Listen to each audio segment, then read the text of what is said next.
আসসালামু আলাইকুম ভিউয়ার্স, আমি এখন দাঁড়িয়ে আছি সুরমা নদীর তীরে। যে সুরমা নদী, আমি আসলে যে কথা কইতে চাচ্ছিলাম, সুরমা নদী একটা গান আছে না, বাংলাদেশের বিখ্যাত গান, বাচ্চারা বা মুরব্বীরা যারা লেখাপড়া করছে বা কম লেখাপড়া করছে সকলেই জানে, এই পদ্মা, এই মেঘনা, এই যমুনা, এই সুরমা নদীর তটে। আমি সেই সুরমা নদীর তীরে দাঁড়িয়ে আছি। বাংলাদেশের সবচেয়ে দীর্ঘতম নদী হলো সুরমা নদী। এই সুরমা নদী পিছনটা যদি দেখায় আপনারা, এই সুরমা নদীতে আমি দাঁড়িয়ে আছি সুনামগঞ্জ জেলার অংশে। এটা বাংলাদেশের সবচেয়ে বৃহত্তম নদী হওয়ার কারণে এই নদীটার কিন্তু এ সময় বড় প্রাণ ছিল বলতে আমি যে কথা হইতে চাইতেছি, যে নৌকা যোগাযোগ ব্যবস্থার কথা হইতে চাইতেছি। একসময় নৌকা কেন্দ্রিক, নদী কেন্দ্রিক মানুষ বেশি চলাফেরা করত। আর বিশ্ব সভ্যতা কিন্তু নদীর পাড়ে গড়ে উঠছে। বিশ্ব সভ্যতা নদীর পাড়ে গড়ে উঠছে, ঠিক আছে। বিশ্বের বড় বড় সভ্যতাগুলো, বাজারগুলা নদীর পাড়ে গড়ে উঠছে। এখন যোগাযোগ ব্যবস্থা বেশি উন্নত হওয়ার কারণে নদীগুলা প্রায় নিষ্প্রাণ। বিশেষ কারণ ছাড়া একমাত্র মনে করেন মালামাল পরিবহন বা অন্য বিশেষ কোনো কাজ ছাড়া নদী তেমন একটা মানুষের যোগাযোগ করে না। যেখানে যোগাযোগ ব্যবস্থা বেশি খারাপ, গাড়ি ঘোড়া চলে না, ঠিক সেইখানে নদী মানে সে রাস্তায় চলাচল করে, নদী না রাস্তা না চলাচল না করে, নদীতে চলাচল করে। এই সুরমা নদীরা সুনামগঞ্জ থেকে শাসনা, জামালগঞ্জ, ধর্মভাষা, মধ্যনগর খুব বেশি চলাফেরা করতো মানুষ সেদিকে নৌকায়। প্রত্যেকটা সুনামগঞ্জ থেকে নৌকা ছাড়ার পরে মনে করেন নদীগুলো বেশি প্রাণ আসলো, নদীগুলো প্রাণ থাকতো বেশি উচ্চা। প্রত্যেকটা গ্রামে মানে নদী পাড়ে যেটুকুলা বাড়ি আছে, সব বাড়ি ঘরের মানুষের গ্রাম আছে, গ্রামগুলো প্রত্যেকটা গ্রামে একটা নৌকার স্টেশন ছিল। ওই জায়গার নৌকাগুলো লাগাইতো।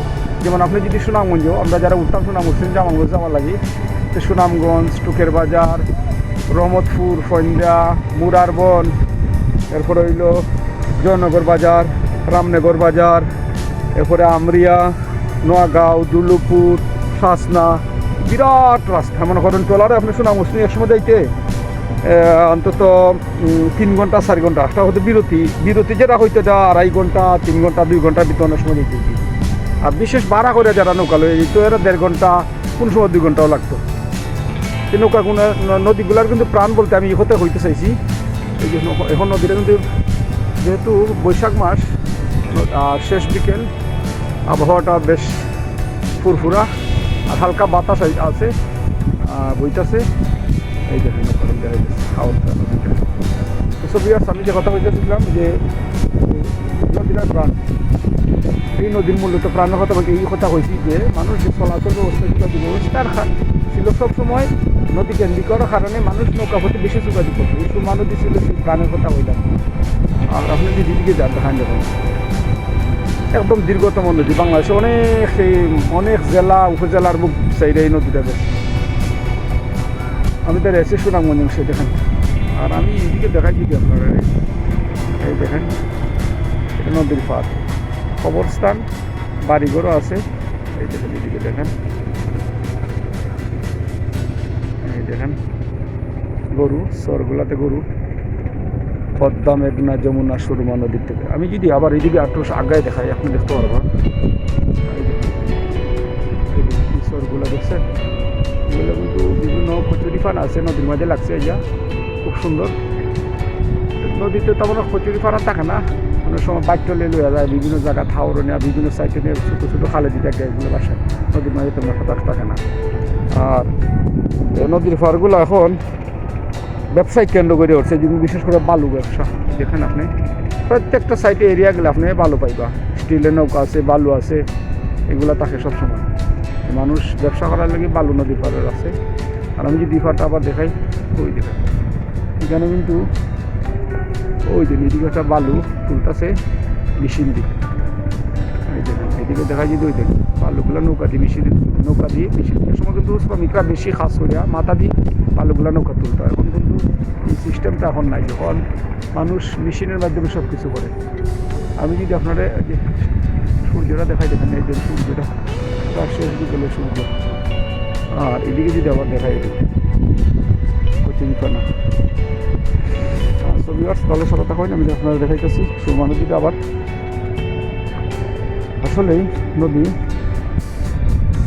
আমি সূর্যদেব যখন আবার দেখাইলাম, দেখেন সূর্য মানে মানে খুব সুন্দর সূর্যটা এই নদীর মাঝে পড়ছে, খুব সুন্দর একটা পরিবেশ সিমসাম। আর আমি বেশ একা, এদিকে কোনো মানুষ নাই, আমার কাছে বেশ ভালো লাগতেছে। এখা মাঝে মাঝে চলা দরকার, এগুলো মানুষের অনেক সময় মানুষের তো ফ্রেশ করে। নদীর পার তো অনেক সময় রিক্স হওয়াটা লাগে, বিশেষ কোনো কারণে রিক্স নদী দেখাই আবার দেখাইতেছি। সুরমা নদী প্রাণটা তেমন একটা নাই, শুধু মানুষ সুরমা নদীর পারে যুগর বাড়িগুলো অনেক অনেক জায়গাতে আবার দেখা যাচ্ছে সুরমা নদীর পারো যে বাড়িঘরগুলো বানিয়ে নিয়ে যাচ্ছে, বাংলা এক পার বাংলা এক পার গড়ে, এটা ঠিক একটু বিভিন্নখানে দেখা যায়। এইদিকে চর করতে করতে বিরাট অবস্থা, আবার অন্যদিকে বাংলা বিরাট অবস্থা খারাপ। ঠিক আছে, দিকে আপনারা দেখাই সে নৌকার এক নৌকার বালে এক নৌকার দিতেছে।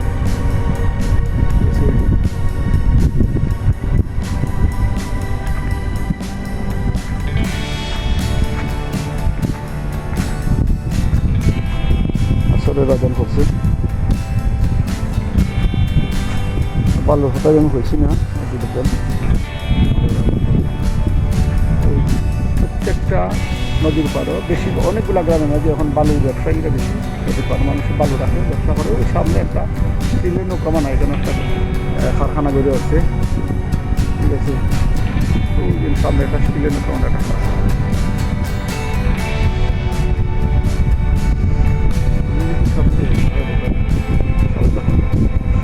নৌকা দেখাইতে সুন্দর লাগবে, নৌকা দেখলে ভালো লাগবে। এদিকে আবার নদী ভাঙন তেমন একটা নাই, গাছের বাতাস, বিকালের বাতাস, পুরা বাতাস, সুন্দর পরিবেশ।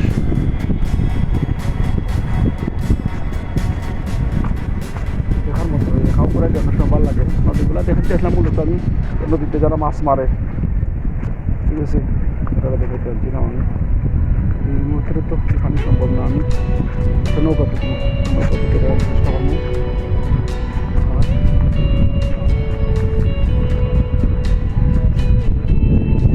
স্টিলের একটা কারখানা, যে বলছিলাম দূর থেকে স্টিলের একটা কারখানা গড়ে উঠছে, এখানে স্টিলের নৌকা বানানি হয়। সাথে দেখো নৌকা রয়েছি, নৌকাটা বালু পড়া,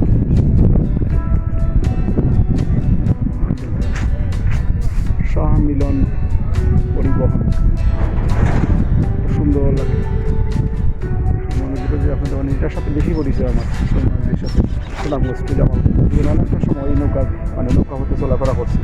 আর আত্মীয়তা দেখা যাচ্ছে আমরা নদীর পাড়ে বেশিগুলো হয়েছে অনেক পরিবারে, এদিকের মানুষের নদীর পাড়ে যে যোগাযোগ ব্যবস্থা ভালো থাকার কারণে আগে বেশি আত্মীয়তা করতো নদীর পাড়ে গ্রামগুলো, এখন এটা কমে গেছে। তখন দেখা গেলো মানুষের যোগাযোগ ব্যবস্থা উন্নত, গাড়ি পুরা চলে রাস্তায় পায়, মানুষ বেশি আত্মীয়তা কুটুম্বিতা করে। ওটা ফাঁকি উড়া করতেছে।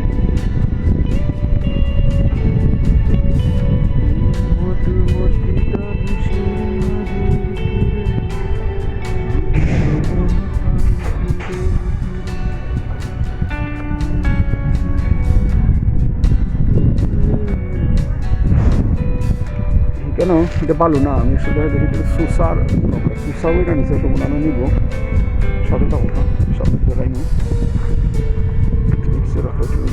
দেখা পাচ্ছি না, সরাসরি কথা শুনতে যা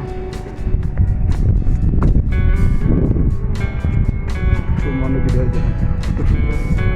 নদীর সাথে কবিতা বেশি আছে বাংলাদেশে, বাংলাদেশের বেশি কবি সাহিত্যিকরা কবিতা লেখে নদীরে নিয়ে। বাংলাদেশের বড় বড় কবি সাহিত্যিক এরা কবিতা লাগতো নদীরে নিয়ে।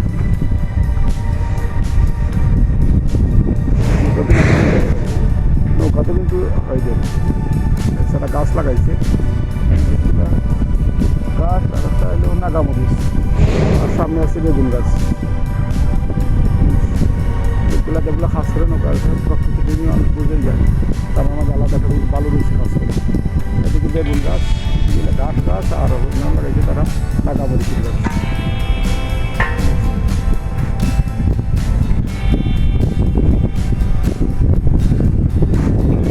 ওই দিকটা দেখো মানুষ নদী পারে গোসল করতে পারে না। সুরমা নদী কিন্তু যে বিষয়টা হচ্ছে সুরমা নদী কিন্তু মানে ফাঁসে খুব কম, অনেক অনেক জায়গা দেখা যাচ্ছে এইদিকে যে ফার্স্টটা আছে না 1% 1% দেখা যাইতেছে অনেক সময় মানুষ প্রায় জায়গা ছিঁড়া যায় একটু আটাই, কিন্তু কোনো কোনো জায়গা আবার একটু বেশি হলেও তো প্রশস্ত না, মোটামুটি প্রশস্ত, কিন্তু বেশিরভাগ জায়গায় নদীর যে প্রশস্ততা খুবই কম, খুবই দীর্ঘতম নদী। নৌকাটা দেখুন, নৌকাটার মাঝে ভালো করছে, অন্য কোনো জায়গা তৈরি ঢাকা বা আমার নদী মাতৃ কোনো জায়গা যেগুলো লেগে